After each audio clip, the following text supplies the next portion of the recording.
Okay, in this video I want to talk about uncoupling a system of ordinary linear differential equations, okay, and how we can use some linear algebra methods to do that. Okay, first I want to talk about first-order linear differential equations with constant coefficients. Okay, you can generalize this, but we're just going to be sticking with constant coefficient in our differential equations. Suppose x is a function of t, which I've indicated here, and I also have this. dx over dt is a times x. A here is just supposed to be constant, so in fact this is going to be a real number. So we'll say a is an element of the real numbers. Alrighty. Separating the variables this way, we have 1 over x dx equals a times dt. Taking antiderivatives, we get the natural logarithm of x is at plus an arbitrary constant.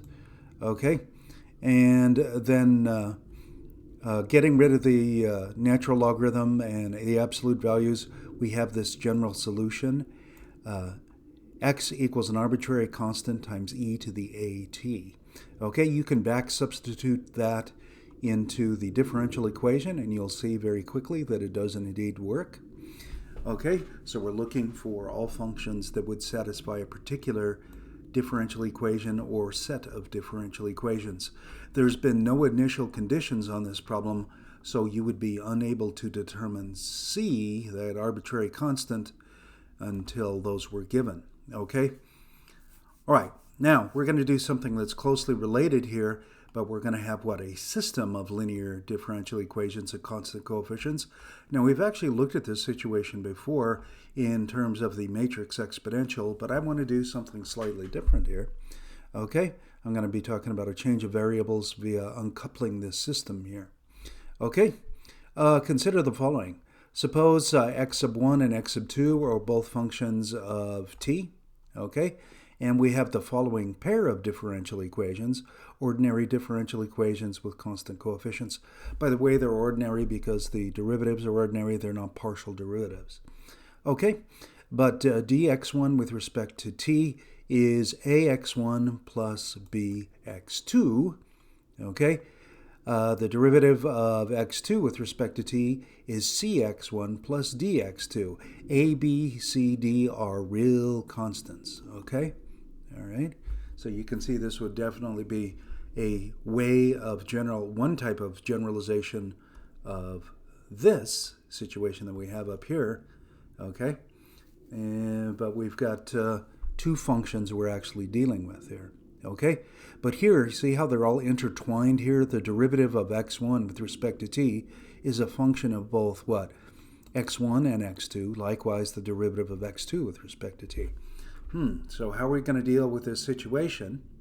Okay, we can write this, dx1 over dt, dx2 over dt is a vector here, equals a, b, c, d times x1, x2, okay? If I let x bar be the vector, column vector here, x1, x2, so those are functions of time, then this equation right here actually becomes what? X bar prime equals a times x bar, where a is this 2 by 2 matrix a, b, c, d. Okay, now we have already looked at this before and we found there's what? A matrix exponential form of solution here, but as I stated earlier, we're going to do something just a little bit different here. Okay, let's try this different approach involving a change of variables here. And what I'm going to assume is that a has a diagonal form, okay? If A has a diagonal form, then we're going to see we're going to be in good shape and we're going to be able to solve a system like that with no problem, really. Okay, suppose that A has this real diagonal form. A is P times a diagonal matrix D times P inverse. Okay, just substituting this formula or this formulation for A back into the equation above, here we can see that we would have what? X bar prime equals P D P inverse times X bar. Okay, now let's talk about some implications of this. First thing I'm going to do, we do notice that we have what? Associativity for multiplication of matrices. So I can actually imagine this P here outside the parentheses, and then multiplying by what? P inverse on both sides on the left, and I would have P inverse x bar prime equals D x, or P inverse x bar. Okay, so I also took the D out here, right? All from the associative property.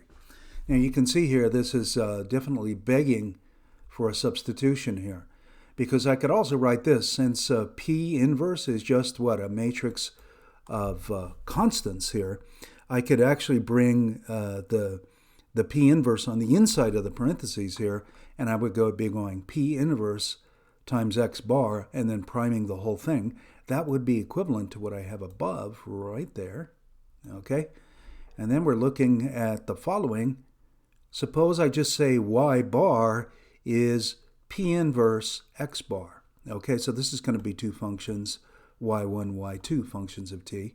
What would this equation look like then? Then it would look simply like what?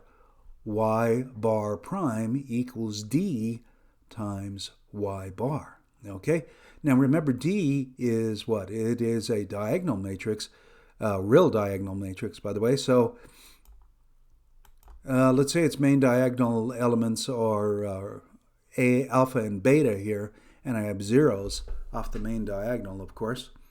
Then this up here would look like this. dy1 over dt, dy2 over dt equals this matrix, alpha 0, 0, beta, times y1, y2. Now, if we actually perform the product over on the right-hand side, you could see that we would have dy1 over dt is alpha times y1. Now, that should look familiar. That's what? The very first, it looks like the very first differential equation we worked with in the beginning of this video. Its solutions consist of what? y1 is c1 times e to the alpha t. Okay? Likewise, you see there's a second differential equation here.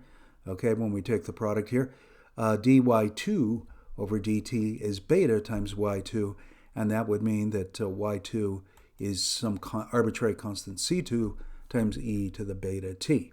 Okay, we would say the system has been uncoupled here. Okay, uncoupled.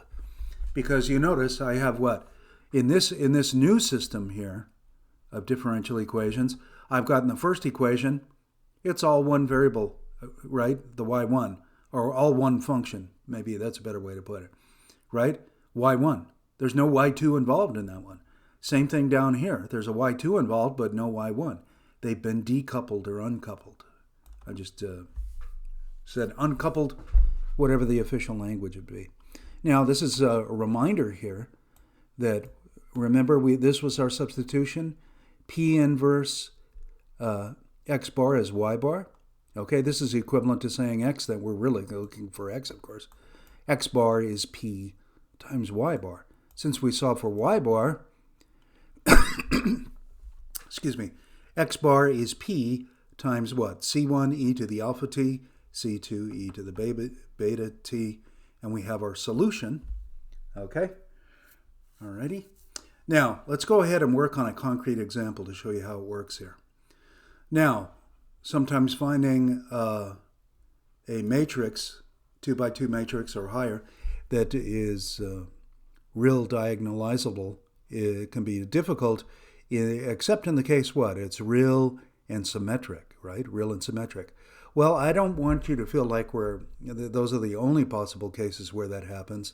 So I've taken an example here where our matrix is not symmetric, but is nevertheless real diagonalizable. Okay? All right, so here's our system. Okay, you can see what our A, B, C, D are. So we've got essentially x bar prime equals what? 22, 20, negative 25, negative 23 times x bar. Okay. Here, I claim that it's diagonalizable. I have done this work for you already. Okay, so I went through this one. If you want to, and stop, and you can do this yourself. You find the eigenvalues, corresponding eigenvectors, and all that, and you can get this done here. But I've already done it for you here. So here's the diagonal form here. I've got a p, 1, -4, -1, 5. The diagonal, so the two eigenvalues were 2 and -3. Okay, so there's our d. And here's the inverse. Okay, p inverse turns out to be 5, 4, 1, 1, reading across there. Okay, I chose this example here because I found that we're dealing with nothing but integers, so we don't have any ugly square roots or anything like that involved. So this one's pretty nice here. Alrighty? All right. Now, let's go back. Remember what our solution was. We would have what? X bar is P times Y bar. Okay? What? Y bar prime equals D times Y bar. And our solution's looking like this. Okay? Our alpha would be what? 2, and our beta would be -3. So Y bar is actually C1 e to the 2t, and y sub 2 here would be what? C2 e to the -3t. Okay? Now remember that that's actually P inverse of x. That's saying the same thing as this right here. Okay? P inverse times x bar. Okay? The reason I mention this, okay, we actually have this for our solution here, right? X would be P times Y bar. Okay, so here's our P. Remember, we've got it right above there. Okay, there's our P, and then I've got what? Our Y bar there.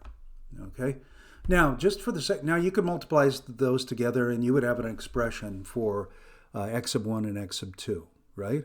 Okay, for our original differential equation. Ooh, I didn't spell this right. Yeah, I got messed up here.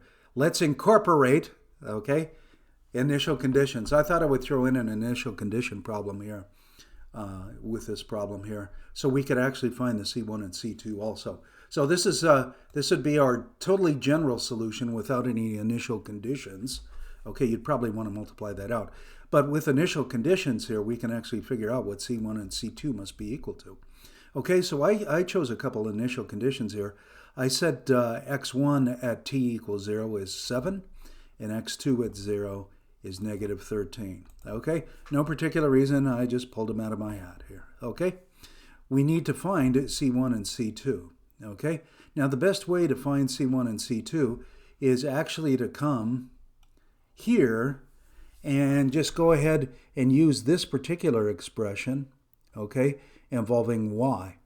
All right, so this would be what? Evaluated at t equals 0. C1 e to the 2 times 0. C2 e to the -3 times 0. Okay, exponent here. And you can see that boils down to what? C1 and C2, so there we can isolate them. But remember, that corresponds to our y. Okay, so that